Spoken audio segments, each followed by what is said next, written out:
Hey y'all, what's up? Jamie, that's me here. Welcome back to another quick chat. Okay, today I want to talk about Miss Megan Thee Stallion, Kelsey, as Kelsey testifies about what happened. Okay, the night that Tory Lanez allegedly shot Megan Thee Stallion. We are going to get into that. Okay, but before we get into it, I want to go ahead and shout out my Patreons. Thank you guys so much for following me and joining me over on Patreon. Okay, if you'd like to get access to Real Housewives of Potomac reviews as well as Love and Marriage Huntsville and other videos, okay, and even early videos, definitely go ahead and join me over on Patreon. Okay, thank you guys so much for your support. So I want to talk about this real quick. Okay, this is crazy as hell, girl. That's just the short answer, girl. Let's get right into it, girl. This right here is motherfucking crazy. I'm gonna tell y'all, I told y'all on my last video, I don't know who or what the hell to believe. Actually, I do. I keep saying that, but I do. I believe the text message that Kelsey sent out that said, "Hey, come help. Tory just shot Megan." Okay, that is the piece that I'm holding on to because she responded right in the moment and it clearly was an emergency. Now, I will say this: why send a text when you like, oh my God, instead of just picking up the phone and calling somebody? Your first response was to send a text. So now I'm over here questioning my own thoughts or whatever. But anyway, we're gonna go ahead and get into it, okay?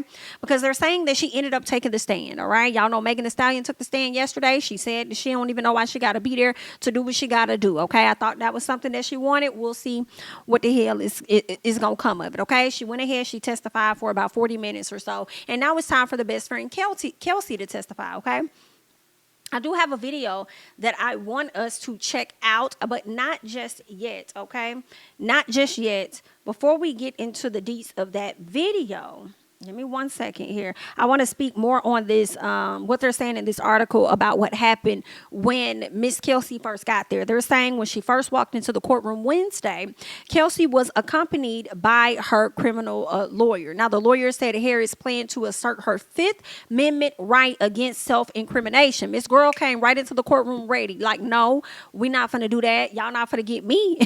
Get me. So, girl, it's already given that you could be a little bit guilty. So now I'm over here going back and forth. Like, was it you or was it Tory?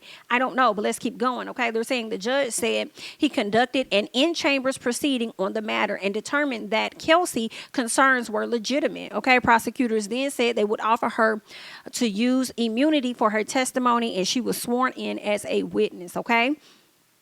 All right. So the deputy attorney or the district attorney says, I don't care.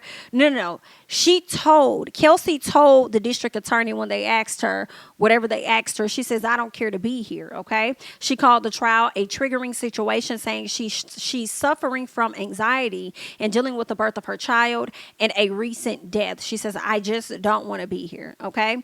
She painted the picture that she spoke on Meg. She took a shot at Megan. She did. She spoke on Megan and she just pretty much felt like, girl, Megan betrayed her. She says she's painted the picture that I betrayed her. She's painted the picture that I'm this bad person, bad friend, that I took hush money. There are many lies is what she's saying. All right. Then she also goes on to say, or at least the attorney asked her, were there accusations about you having shot Megan? She says, yeah, there were. So then the attorney says, how do you feel about them? And she says, I mean, it's ridiculous. It's ridiculous. That's what she says. Now, she didn't say she didn't do it. She just said that the rumors, the allegations out there were indeed ridiculous. Okay. Let's see what else they're saying. Let's see. She said at some point after she passed out inside, let's go back. She then described the gathering at Kylie Jenner's house that preceded the shooting. She said everyone was playing beer pong and having fun, but she described Megan's demeanor as being drunk and a little off. She said at some point after she passed out inside, Peterson, which is, Tory, arrived at the mansion, asked how Peterson was acting, and she says Tory was doing his thing. Tory was doing what he always do. He was being flirty. He was flirting with everybody. That's what Tory do, right? So then the attorney says, who was he flirting with? And Kelsey said he was flirting with Kylie. Girl, you can't make this up. You cannot make this up, girl. So much so. Let me make sure I share my screen. Wait, let me get into it right quick. Okay? Because, girl, you can't make this stuff up. Wow. Girl. What else they over here saying? All right. Harris testified once Megan said that she was ready to leave. The two women departed with Tory, right? They departed with Tory's driver. They left Tory behind. Megan testified on Tuesday that she disputed this detail, saying Tory's driver refused to leave the property without Tory. But Kelsey said soon after she and Megan left Kylie's house at the first time, Megan told the driver she forgot a slipper, so they returned. Now, I was hearing stories that Megan was trying to get back to their house because she wanted Tory to leave. This is a bit sketch, okay? Now, she said Megan went inside alone and apparently a fight or something happened because she ran to the car saying, Kylie told us we got to get the fuck out, girl. Kylie said, we got to go, girl. We got to get the fuck out. And she was sitting over there looking confused, like, why y'all got to leave? Like, what's happening, right? You just running in there to get a shoe, but now she's saying you got to get the hell out. Okay. She said the trio then got into Tory's driver's Jaquan's vehicle. She says the argument took place inside and then it carried on from there. She says there was so much going back and forth, name calling between her and Megan. So you and Megan was arguing. Then Tory and Megan was arguing. Then Tory and Kelsey was arguing. And then Megan and Tory was arguing. So everybody was just over there arguing like a mob, is what you're saying. Okay, that's what she said, girl. Let me go ahead and move this up a little bit. Give me 1 second here. I want to move that up for you guys. All right, there we go. Let's do that. So everybody was arguing. All right. So then the attorney asked if Kelsey remembered Tory saying something to the effect of, Megan, why aren't you telling your friend about us? Wait a minute. Now, why would you bring that up, sir? If we arguing about what happened in the party or whatever, why are you over here trying to cramp my style? Like, why you gonna tell that lady? Like, girl, you was trying to come in between them ladies on some BS for you to even mention that. What the hell? So then Megan replied and said, yes, ma'am. Hold up. Let me go back. So the attorney asked her, like, hey, do you remember Tory saying you need to tell, why you ain't tell your friend about us? And then Kelsey said, yeah, I remember that. And so she says, Megan was just like, don't listen to him. Why are you telling her that? Oh, so at this time, Megan was still trying to hide the fact that she was messing with Tory. Okay. Asked what her reaction was. Harris said she was upset, confused. She previously testified that she and Megan, no. I'm sorry. They asked Kelsey what was her reaction. Kelsey says that she was upset and she was confused. So I'm believing that when they say she, well, they're saying she previously testified that she and Tory had been intimate because she caught COVID and went to Houston. Oh, so you were messing with him too. Duh, we had already been hearing that. So you're saying you caught COVID. And that's when y'all ended up hooking up. Y'all both had COVID together and y'all was over there hooking up? Girl, what kind of sick mess is that? Asked what her reaction was. Kelsey said she was upset, confused. She previously testified that she and Tory had been intimate before she caught COVID and went to Houston. Okay, let me correct that. Then she says, I don't know what's going on. He's just saying that they had a relationship. They were having a relationship. An argument ensues and just continues. Me and her are arguing about her disloyalty. Disloyalty? What, are you speaking on disloyalty in that moment or a typical disloyalty that she does often? Anyway, so according to Kelsey, a lot of name calling broke out with everyone. Everybody was taking jabs at each other. Okay, she recalled telling the prosecutors that Tory called both of them BITs and some hoes. Okay. The DA then asked Harris about her recorded interview with the prosecutors in September. All right. Do you remember in this interview with another prosecutor and myself that you mentioned he threatened to, shoot you? And she says, do I have to answer that? Wow. Do you have to answer? Yeah, you do, girl. You sit up here on the stand. You going to sit up here and ask us if you got to answer these questions or whatever like that, girl? You better answer this motherfucking question. So the judge says, yes. She says, yes, ma'am, confirming that she made the claim that Tory did threaten to cap her. And this was in the car, correct? She says, yes. She says, what did he do and what did he say? She says, can I take my fifth? Can you take your fifth? So basically, she wanted to take the Fifth Amendment so that she could prevent herself from, self-incriminating herself or anything like that. They said, why don't you want to answer? She says, I don't even want to be here. Child, what? This is some crazy shit. This is just too much for me. Girl, this is too much for me because it's getting sloppy. And in all honesty, I do feel like it takes the conversation away from the whole point and reason as to why we're here right now. We are here because this girl was shot in her foot. Okay, a lot of people believe that she was not. I don't even know because I'm hearing that records were lost. They don't even got the fragments no more. Like, it's just a lot of stuff that they don't got. So it's kind of making me think it might be tough for them to prove this case. And it going in the favor of Megan just a bit. I have to be honest with how it's looking. And that's also based on some of the people that are reporting. But I do want to put this one guy on the screen who does a great job, in my opinion, on speaking on this particular matter. So let me go ahead and let me zoom in a little bit. And we're going to check out what it is he has to say. There are about 3 videos. So let us go ahead and just get into some of the stuff he says. Oh my God. When we walked out of that courtroom just now, every single person was shocked.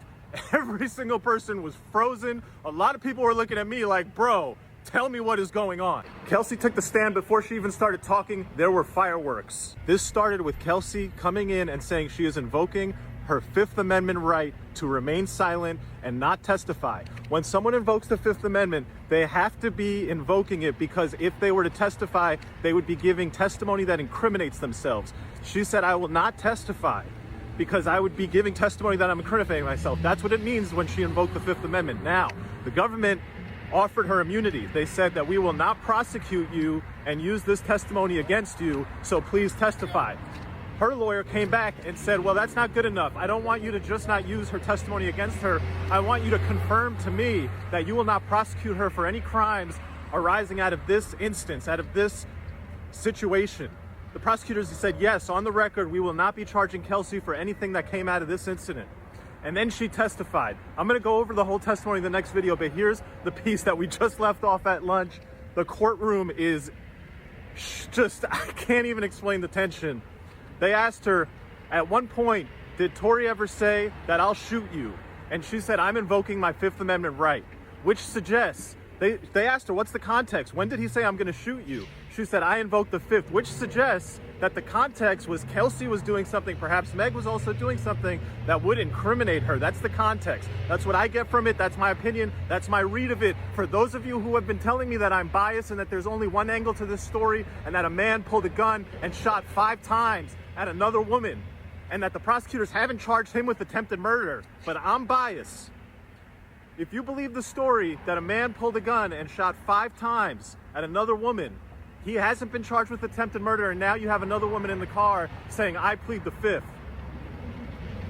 Oh my God. All right, you heard the bombshell from this morning. Let me catch you up on the rest of Kelsey's testimony. They asked her, how are you feeling? She said, I don't want to be here. They asked her, what's triggering you? She said, quote, lies from Megan. She was asked, what lies? That I betrayed her, that I am a bad friend, that I took hush money. Was asked, how do you feel about the allegation that you shot Megan? She said, that's ridiculous. She was asked, how did you meet Tory Lanez? Me and Meg both met him at the same time at a Rock Nation brunch. She continued that after they met, Meg wanted to hook Tory up with Kelsey, that did happen, that Kelsey and Tory were engaged in an intimate relationship, that Kelsey got COVID, went back to Texas, and during the time she was back at Texas, having left LA, Tory and Meg started getting it on. They talked about the night of the incident. They got to Kylie Jenner's house around 3 to 4 p.m. She was a great witness, by the way. She answered everything extremely knowledgeably, extremely truthfully. I believe every word she said.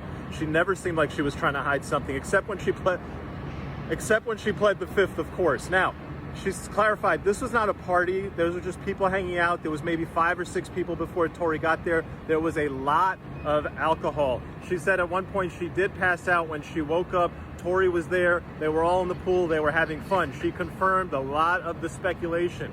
Tori was hooking up or trying to hook up, flirting with Kylie in the pool. Meg was very agitated, trying to leave with Tori. Tori did not want to leave. She contradicted Meg's testimony. Meg said, oh, I don't remember ever leaving once and then coming back. Kelsey testified they all got in the car. They left without Tori. As they were going, Meg is rambling, being just weird, and then says, oh, I forgot my slipper. Let's go back. They all go back to get her slipper. Then they grab Tori. Kelsey didn't go in at that point when they went back, but when they came out, Meg came out with Tori, and Meg said to Kelsey, bitch, Kylie told us it's time for us to go. Tori drops the bombshell that he had been hooking up with Meg. Kelsey did not know this. The first time she learned this is in that car. That's when the argument ensues. That's when just lots of arguing is going back and forth. The prosecutor really tried to pin it down and make it look like the argument was only between Tori and Meg, and Kelsey was adamant that nah, everybody was arguing with each other. It was a mess. She confirmed that Meg was dissing Tori's career, his skills as an artist. This stuff all crescendoed. The prosecutors asked her about, was there ever a threat made by Tori to shoot? She said yes. Prosecutor asked her, what's the context? She said, I invoke my Fifth Amendment right. You can only invoke your fifth if the testimony that you are compelled to give will incriminate you, meaning that the context around the threat, if Meg will not tell us, if Kelsey tells us, it would incriminate her. All right, you heard the bombshell. Wow. And it gets crazier. We are on a 15-minute break. Got to get back into the courtroom very quickly. I sat at 12 o'clock directly in Kelsey's line of vision. I watched her testify. I watched her deny that Tori threatened to shoot her. I watched her confess that she lied to the police when she said that. The reason why she was lying to the police, the investigators, is because she wanted to protect herself. OMG. The rest of the testimony that we just saw in the after lunch session was a prosecutor holding on for dear life to a recording between her, a police investigator, and another LA County prosecutor, and Kelsey, and just replaying that recording and saying, Kelsey, didn't you say this? And Kelsey saying, I did. Kelsey, is that true? And Kelsey saying, no, I lied. Did the LA County prosecutors give Kelsey immunity? I think so, they did, didn't they? That's what I reported this morning. That's what I saw in this courtroom. Does Kelsey sound like a believable witness? No. Is Tory Lanez accusing her of being the shooter? Yes. I'll tell you something. That jury, most of them, it looked like they had their mind made up. I don't know which way, but they saw that person say that I lied about all that to protect myself. They're going to hear that there was gunshot residue on her. And it gets... It does get crazier. That's crazy. That is insane. I don't know what else to say about this shit. I mean, girl, I just got to sit, but girl, I don't know. Y'all got to let me know y'all thoughts about this because I don't know. Girl, it's looking like, Kelsey, you're literally tossing it over to Tori's team to get him cleared. So then it's going to make people question whether you were the one that popped her. Now, some people still gonna believe that Tori did it, and y'all believe what y'all want to believe, okay? As I'm gonna believe what I want to believe too. But some people gonna start looking at you like, did you do it? Because you damn sure, just like the man said, had gunpowder on you, and then not only had gunpowder on you, you not trying to incriminate yourself in any way. And then you saying you didn't remember some stuff, but then you were good, according to him, at answering a lot of stuff that I guess Megan didn't necessarily fill in the blanks on. But girl, either way, this is messy. This is a lot, okay? But I'm gonna let y'all hop down and let me know y'all thoughts about this mess, girl. This is trial day 3. I don't know what to expect for trial day 4. I don't even know how soon they plan on wrapping it up, but we'll get the details very, very, very, very, very, very, very soon. And right now, if you ask me, it don't seem to be looking too good for Miss Megan. You know what I'm saying? I think, like, again, I told y'all before, I feel like a lot of people going to be dragging her. They're going to continue to drag her, especially if this man is clear. Now, if it's a mistrial, I mean, they still going to drag, but it don't mean that she, you know, even if he, girl, I don't damn know. Girl, this just messy. Y'all just got yourselves in a messy ass situation. I don't know how to help y'all or what to tell y'all. I'm not even gonna hold you, okay? So with that being said, thank you guys so much for watching. If you're watching it on YouTube, definitely go ahead and like the video, all that great jazz, honey. I'm gonna catch y'all in the next one. Bye-bye.